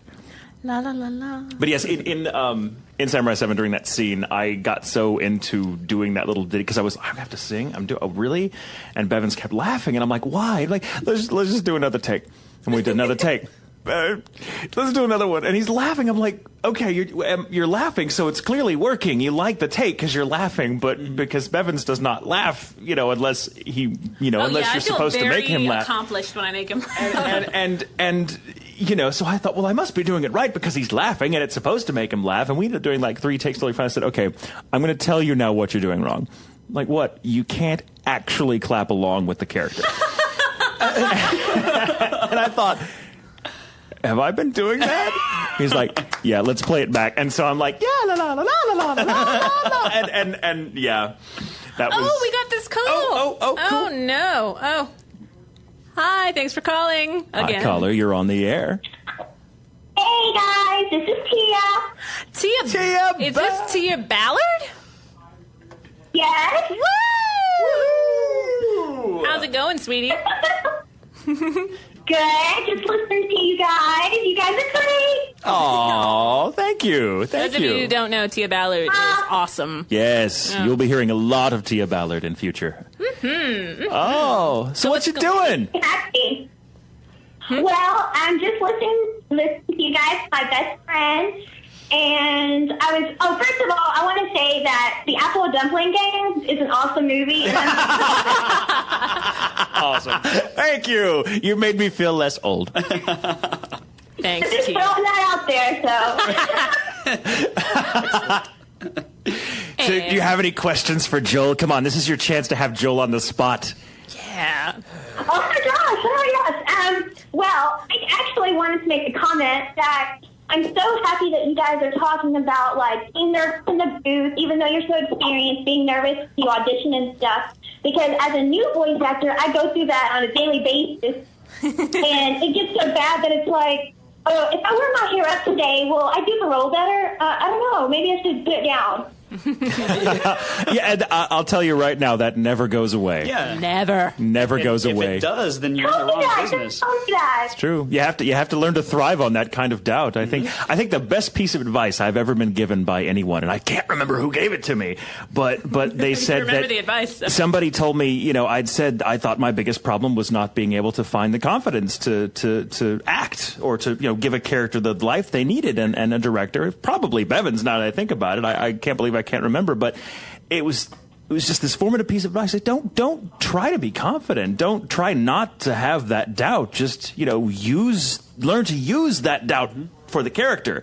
Don't own it. Just own it. Don't try to pretend, because then you're having to act around your doubt and act the character, and you're putting up a roadblock you don't need. Right. So I've just learned to sort of thrive on that nervousness. So. I've often heard an old high school theater teacher of mine used to describe actors as people who can live off of stress and rejection. And really, that old thing, like 99% of acting is rejection. Yes. Yeah. That's a really that's a good way of putting it. I'm an excellent. I've worked with a lot of good directors. I mean, great. Everybody's awesome at Funimation, but I worked with some really good directors, like Terri, for instance. She'll always give you feedback, and there are some people that will never give you feedback. And as a new actor, just kind of like rely on that. Did I do a good job? So I walk out of the studio feeling like that was my worst work ever. But then you may see it later and be like, oh, you know what? I'm glad that person didn't give me feedback. Yeah. Because then that's their style. They don't want you to be confident. They want you to have that doubt. Oh no, I give her advice. I don't ever inspire confidence. Oh. Well, I think it's about okay, I'll let you guys go, but I love the show. Oh, thanks, sweetie. You feel free to call in whenever you want to. All right. Yay! Okay, see you guys later. Bye-bye. Bye. So, Joel, let me set the stage for this question, because this is when I kind of knew. I was like, I like this guy. I knew before that. For a while before this. It took me a while to like him. No, but about this time last year, I think, or approaching it, I guess. I can't remember. It all fades together. Yeah. We were at a convention together. Sakura? Yeah. In Seattle. Awesome. First time in Seattle for me, which was great. Yeah, it was my first awesome convention experience. too, and my God, that was your first convention. Yeah, we're gonna see. You see where this is going. But we did dinner one night at the top of the Space Needle, which was awesome, and they served us this incredible dessert called.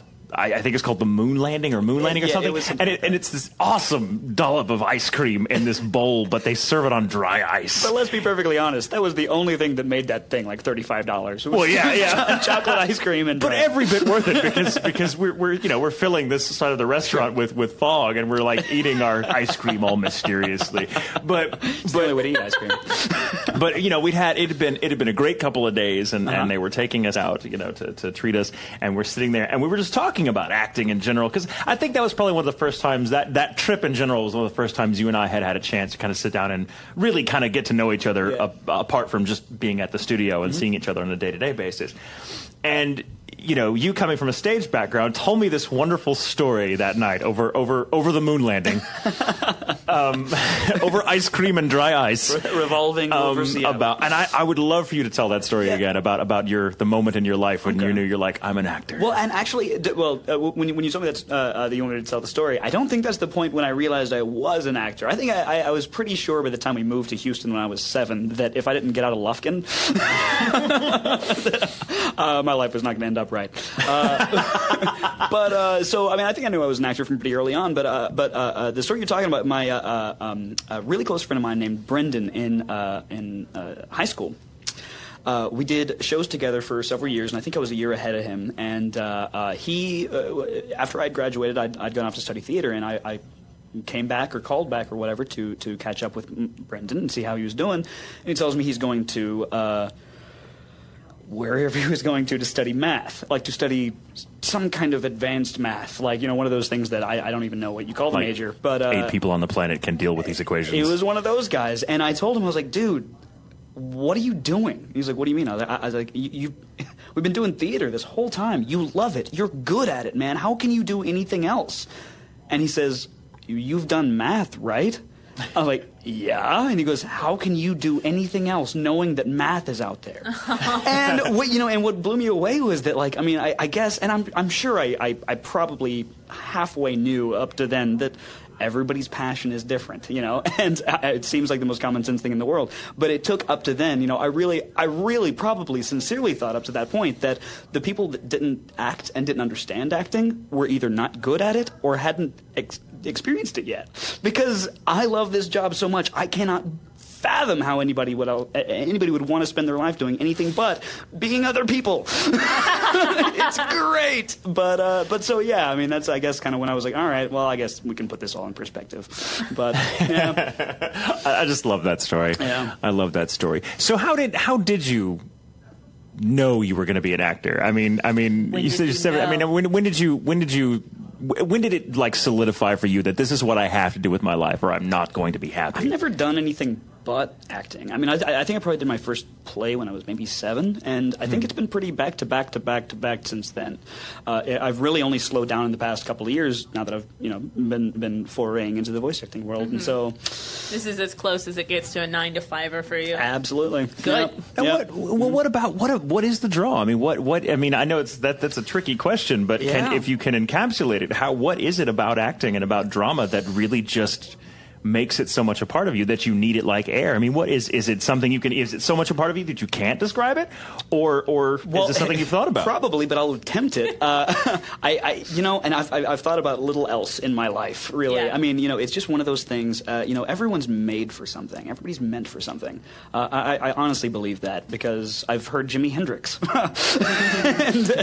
that guy was the reason the guitar was invented and vice versa. And so, everybody has that one perfect thing out there for them. I think so. And one of the things that I've always been a big fan of is the study of humanity, really. I don't study other actors as much as I study people, because I don't want to be, I don't want to pretend to be other actors. I want to be other people.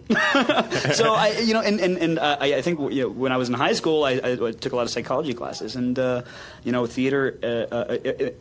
There's a term in psychology called rehearsal, which is whenever your brain goes over and over something, and rehearsal in the a psychological standpoint, is something that makes you more prepared for whatever it is you are rehearsing. And like, so if you spend, goodness. yeah, Sorry, our neighbors are very loud. There are microphones, I'm sure, in there. The idea being that the more time that you spend working or spend thinking about something, the more prepared you are going to be when it happens. Yeah. And it doesn't necessarily mean it's going to be fun to think about, but I think that's what acting is for me, is an is an opportunity to kind of try out these situations and feelings and ideas that I have never had to mess with and may never have to mess with in my life, but I'm ready for them when I need to. I guess. Now, I was thinking, you mentioned, I'm pretty sure the con that you guys went to was Sakura-con, and you guys debuted a couple of episodes of Heroic Age. Yep. Now, you've been to, I'd say, or I would guess at least 10 cons. At least. Somewhere in that area, maybe less. That was your first one. Mm-hmm. And, okay, now I've been, I went to horror conventions a lot. I say horror conventions. Okay. There's got to be a better name for them than that. Horror conventions? I don't know, but, that was my big thing. But I'd been to a couple of anime conventions. You hadn't. Mm-mm. So please tell me, what was it like for you being someone very novice to this convention world, the world of cosplay and booths and I didn't know what lovely I was walking aromas. into. I did not know what I was walking into, and honestly, we got off the plane. We had just enough time to drop our bags off at the hotel, and then we walked into a panel with Peter Fernandez, the original voice of Street Racer, and so Speed Racer. Speed Racer. Speed Racer. What'd I say? You said Street Racer. I probably did. That's how excited he was that Peter Fernandez was on the panel with us. Yeah. At least you didn't say that to him. I can't believe it. Street Racer. He'd have just rolled his eyes at you and walked away. But yeah. So sorry. Sorry. Go. See, I'm sure there was somebody on, like with their phone receiver in hand dialing furiously. So we're just, you don't have to call in. We corrected it. Right. It is Speed Racer. I'm learning. No.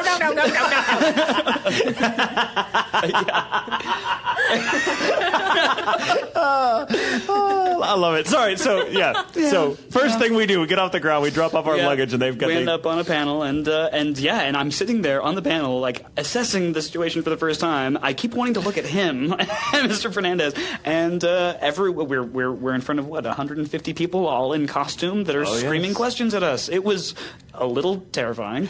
It was so much fun to watch you there because you were just kind of. Maybe that's what you do when you're an actor. I mean, to prepare, because you're watching everything and you're just kind of taking it all in. And Joel would occasionally turn to me and be like, "Is this normal? Yeah. Does this normally happen at a con?" I'm like, "Oh yeah." And I guess by that time, even though I hadn't done a whole lot of cons, I'd become so, accustomed to it that it would be weird if this weren't. I'm like, "Oh, no, it would be weird if this person wasn't wearing a costume." Mm-hmm. That's what you have to get your head around. And Joel was just like, "I can't believe this." And I think your first, the first glomping you witness, definitely. Changes your view. It's like these anime fans are pretty nice until they all team up together and tackle people. That's where it helps to be a big guy, like people like me and like Travis Willingham. We can be like, they're like, I'm going to jump on you. Yeah, and some of them learn that I'm not necessarily going to catch you. Yeah, because you've got very weak legs. I got very weak legs, and I'm like, oh, there I go. That is I'm very top heavy. It's a reverse pear-shaped body. Hey, top heavy. I feel you. I really have no room to talk. And I mean, literally have no room to talk because they're taking up the entire. I'm kidding. Sorry, that's going to be Tatum makes me tape them down when I record for him. So. And she has to use industrial strength tape, like the kind you find on pallets. So soccer. Yeah. So how have you done a convention since then? I didn't do the convention, but I went out to YuleCon in Fort Worth to see. Oh, cool! YuleCon. The first 3 episodes of Line Barrels, which there was a bit of technical, but Well, it's a con. There's always audio visual. Like, oh, this doesn't work. You just learn to roll with the punches. I mean, I know Steven had been to 1 or 2, but I think this was his first like real one where he's just like, oh my god. But really what bothered him is Steven's got tattoos all up and down his arms, and people were constantly grabbing his arm and cool tat. He's like, I know. I took one of my roommates who was really curious, and we walked in, and I don't think he knew what to really do with himself. But we were walking around the art room, and some girl had a whole bunch of Sergeant Frog art for sale, and he recognized it because he saw me working on it a lot at home, and he was like, oh, dude, and he's like, points me over there, and I walk over there, and the girl starts telling me about it. She's a big fan of Sergeant Frog and everything like that, and Josh is tapping me going, dude, tell her. I was like, shut up. Well, when they premiered the first 3 episodes, you played Koichi's best friend, Yajima? Yajima. Yeah. Yes. And, Caitlin was kind of stalling for time because, the video wasn't working. So she's like, I don't know, Mary, Alexis, Tia, do you guys want to say something? They're like, no. And then you see Steven and Joel and me and his roommate sitting right against the wall. They're like, do you guys want to say anything? And Joel's like, mm-mm. That's why I sat back there. Well, hey, at the con at SakuraCon when we premiered the first 4 episodes or 3 episodes of Heroic Age, we didn't have anything running for. There were difficulties, so that we had to play to the audience just completely unprepared. Well, not completely unprepared, but we're expecting to just well, let's watch the video and it'll be easier to talk about once we've seen an episode. We're like, no, it's going to be a little while. We have speaker issues or something, which is just par for the course at any convention. And we had to ban for 10 minutes. And we did. We had to ban. Oh, it was more than 10 minutes. They had to ban for it was 45. it was a while because it was a long panel, and we're like, oh, we're going to be doing this. So we're like, hey, so let's take some questions. I just remember the guy handed the microphone to me first, and I was like, this is my first con. And everyone's like, woo! What was it? Which con was it where your aunt was like, oh, I'll just meet you? Oh, that was Anime USA in Washington, D.C., which was awesome. Little con. I say little con. It's at a smaller hotel, but it's big. I mean, it was packed. It's awesome. And it's really, really well run. I haven't been to a con yet that I'm like, oh. I mean, every one I've been to they run like a well-oiled. So well, but yeah, I'm not like the guy that bursts into the room in the green room and is like, where's my armadillo? I don't do that. But they could be holding that con at a Denny's and be like, yeah, but it's Denny's. Well, the reason being because I mean, you say I've been to 10 cons, or you said 10 cons, and I actually think I've been to less as an actor. I think I have been more cons as just a fan than I've ever been as an actor, which is kind of weird. So I'm kind of I go to these cons and I'm like, oh, these are my people, not like my people, but I mean, this is where I belong. I say, yeah. And the very first, it didn't really hit me until you have never. Well, you had this with Heroic Age, but Oron, when they premiered it at Anime Fest a couple of years ago now, I guess. Mm-hmm. Yeah. God, how the time flies. But I hadn't even seen the completed episodes that you often don't, when you go to a con to promote it. And it was, the show was huge. The viewing room kept being moved because more and more people were filling the space wanting to see it. I just watched the video for it. It was ridiculous. And it was crazy. The fire marshal was like, nope, you got to move into the main ballroom, which is the biggest room, the convention space that the hotel had, and it was packed. People standing in the back. It was really cool. And me and Mike McFarlane and Greg Ayers were all there. And introducing the show, and we're going to banter it. But this is one of those things. This show's got such a big following already. The people really, really are clamoring to hear this dub, and this is the first time any of these people in the audience are going to be hearing it. And I hadn't even heard myself in those first couple episodes. Oh my God, this is going to be. I'm going to be. Oh, I'm terrified. And it's hard enough watching myself when I'm alone watching something on DVD. I'm like, oh man, why did I say it like that? But when you're doing that in front of a room full of hundreds of people, it's much more difficult. And I've gotten used to doing that now, but I still hate having to watch my own stuff in front of other people. Well, because you're making that or. Yeah, I'm thinking. You almost kind of you almost look back the audience. Did they notice that I messed up? And then you turn, so they all turn at you. Yeah. During our Heroic Age premiere, we were watching Heroic Age, the first 4 episodes, on the biggest TV screen I've ever been in front of in my life, and we obviously weren't recording to a screen that big, so there were flaps on this giant screen that we didn't see. You always see that kind of thing. But that's what McFarlane said whenever Evangelion premiered. Yeah. He's just like, Yeah. Well, it happens because in the booth, it's a very different experience. You know, we work with much. Obviously, we can't work with 20-foot high screens. Right. Someday. That would be. How would that even work? I mean, as an actor, they'd have to put you on like a cherry picker and just like crane you down in front of this mic, and so you can see the whole. That'd be hilarious. Well, and I've worked on some shows where even on a screen that big, you would still have to zoom in a little bit to see those flags. yeah. But. God, let's see. I would hate to be the engineer on that. I do not envy Steven, really, ever. But, I consider engineers, both the recording and the mix engineers, to be like magical. They're doing some sort of crazy occult, magical like. I don't know what it is. I want nothing to do with it. I watched Neil Malley mix episodes 5 and 6 of Romeo and Juliet, and the first hour was pretty awkward because I'm like, I don't know you and you don't know me, and let's sit in a room together alone. But it got to the point where I'm like, wow. Because, he's like, oh, you know a little bit about audio. I'm like, have you met Steven? And he's just like, yeah, I know, da-da-da. And he showed me this little trick, and I'm, whoa, dude. That was awesome. And he goes, woohoo, and put his hand up, but I didn't see it, so he high-fived himself. I'm like, I saw that. Mixed genius Nathaniel Harrison. Oh, Nathaniel Harrison. I put him in the booth the other day. Really? Mm-hmm. Oh, but see, that's... And it was great. Steven told me he sounded great. He really did. And he told me before he went in, he said, I haven't been in the booth in 5 years, and the last time I did, Justin Cook made fun of me. and he mentioned something about throwing something. He did. Justin apparently used to be. He apparently used to direct by throwing highlighters at the door of the booth. It's a very effective technique. I've used it myself. I'm a big highlighter. Yeah. Especially when they're open. You're like, hey, I'm going to open this and throw it at you, and whatever it lands, that's the mark I'm going to hit. That's good. I'm going to use that.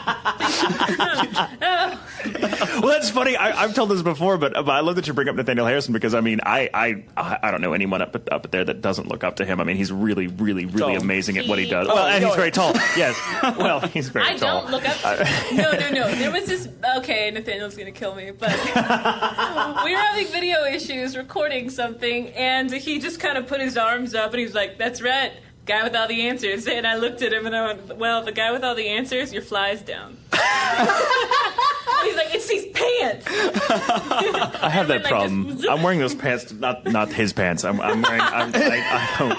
Let me just be very clear about that. I'm wearing my own pants that the zipper is broken, so it just looks like I look like a public nuisance everywhere I go. But Nathaniel's been a bit of an influence. He is because, and it started fun just as a joke because I thought, well, he looks like this character I'm playing, but in Holic, which was a really important role for me, and I think the first thing Todd Haberkorn and I ever did together. And now you guys have, and now we've become like the Mutt and Jeff. We've done so many different. I mean, we it's awesome. I love working with Todd. We have to do a buddy movie at some point, but but that was a good. I mean, that's how I met Todd.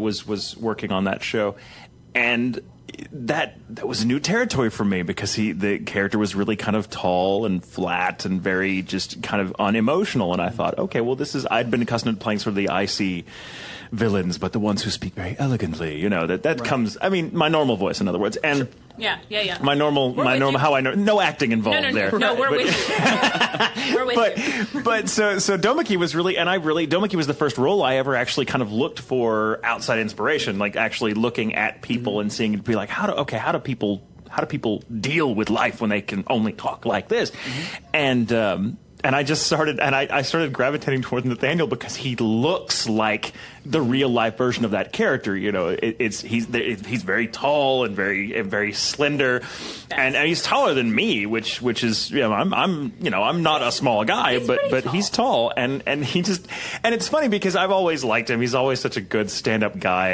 and he's brilliant at what he does, absolutely brilliant. And he's mixed several shows that I've either been in or worked. He mixed the first show I ever directed, Aquarion, and it sounded amazing. But that I was just like started the prototype for what he was going to do with Heroic Age. Yeah. That he said he took a lot of that experience because I think Aquarion was maybe I'm misquoting him, but I think Aquarion was the first show of its kind with all the space battles and giant robot stuff that he'd really had a chance to mix. And so he was really enjoying it. But yeah, so when he got to do Heroic Age, that was like, I'm getting to kind of now do this to the nth power, which was awesome. But I started being him in the booth for Domeki. And in real life, I'm much more like Watanuki. I flail a lot. Yeah. I'm very silly. Okay. I'm extremely high energy. I move around a lot. And Nathaniel, being the real life Domeki, we have a relationship similar to the characters in the show, but it got to a point where he was mixing the show, so he knew. He was like, is that really what you think I sound like? Yeah. And and then he would try to do an impression of me doing him, and I would have to tell him he was doing it wrong. I'm like, you're playing you wrong. Really, sorry. And so for us, everyone that isn't you, we have an impersonation of you. I know. I don't know where this comes from because I do not do this. I don't. Go ahead. Shrug. No, I don't do it. No. Oh, yes, you do. No, essentially, mine's just John Lovitz doing the acting. One of these days, and Joel won't do it for me, I know, but I've been told you do an incredible impression of me. And what it is I will slip into your voice. You were going to say like a Tatumism or Tatum's. No, he was going to say I'll slip into you is what he was going to say. Thank you. Okay, well, I'm very glad I didn't slam the brakes on that one, but there we can go right back on it. This is live.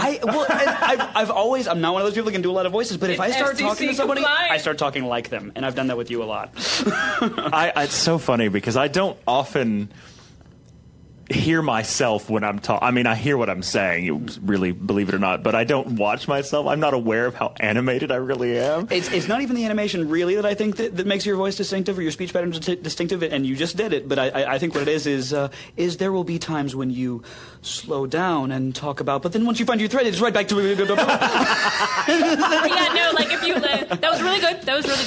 Now what I want to do here is, all right, we're going to come in for it again, and this time just soften her up a bit. Or I'll give ridiculous directions like the one I gave Kent Williams, who I adore, and I told him that it's good, but we hadn't quite found a voice for this character yet. Would you read it like he's a rose gardener? And Kent gave me this look like I just asked him to give me his house for $5, but he came, and because he's such an amazing actor, he did it. I'm like, see, that's exactly. He's like, was that what you meant? Because I didn't. Okay, and I'm like, I just did that. I during Spice and Wolf, I remember having to give you a direction of do it again, only not so much like a weenie. I'd forgotten about that. Lawrence tended to. He tended to get a little weenie at times, especially when he was like, hello, why are you doing this? But yeah, he's like, less weenie. Like, what? Oh, okay.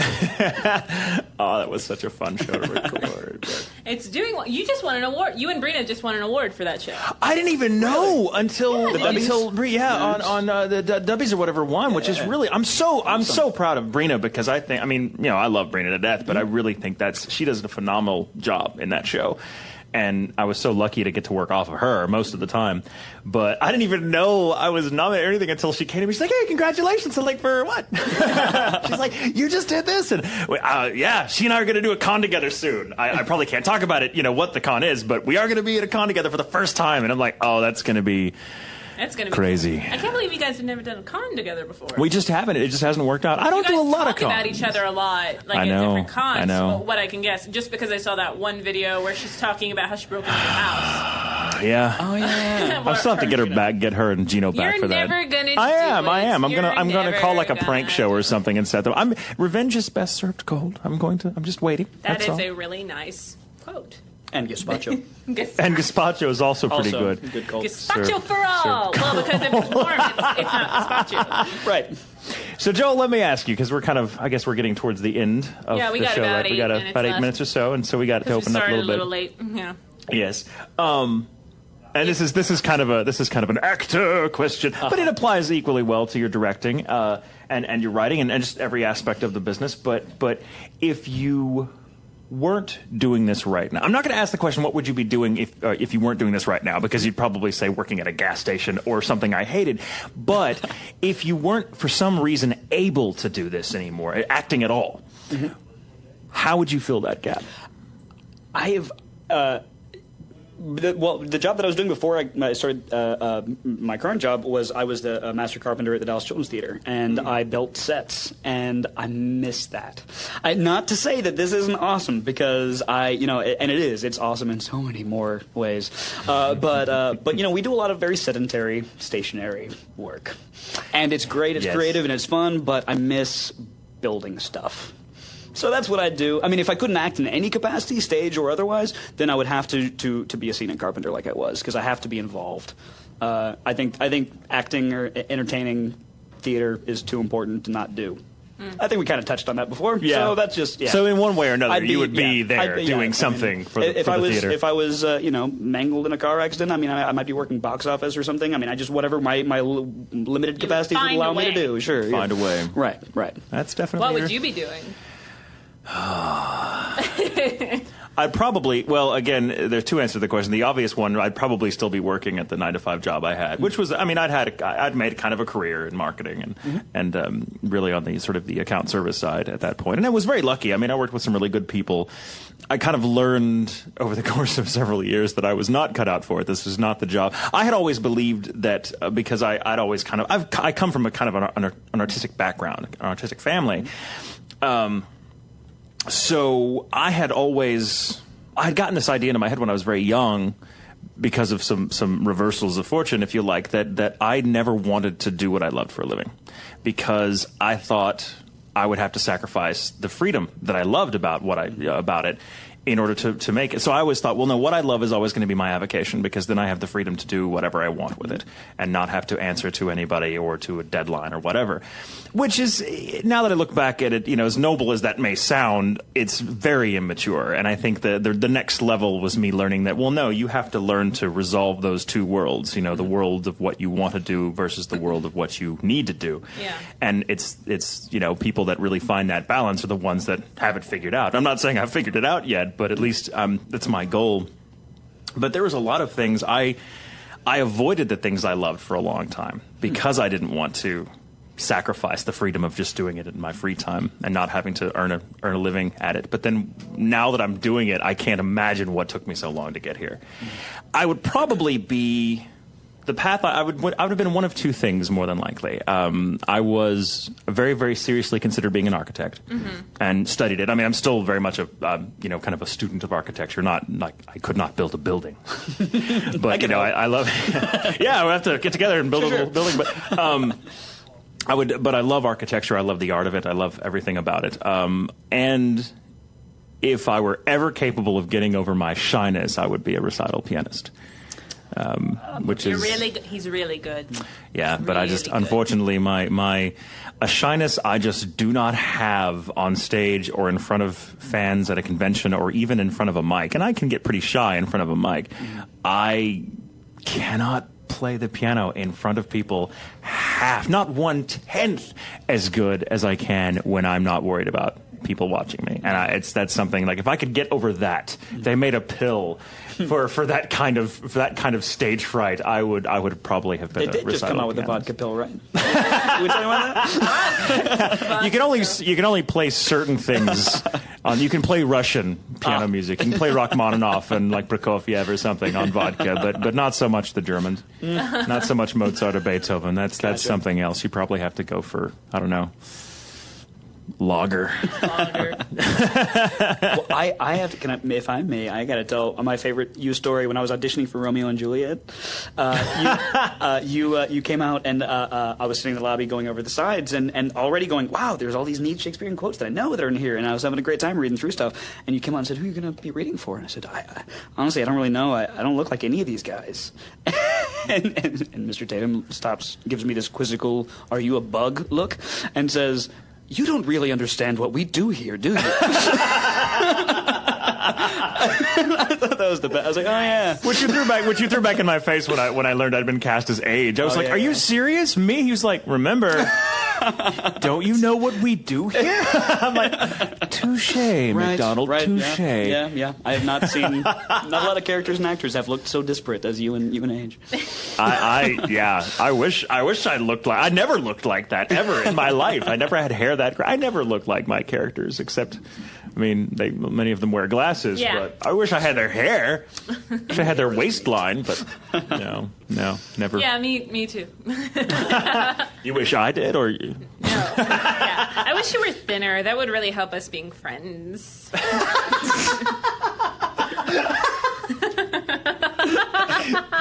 You are harsh. Who said we were friends?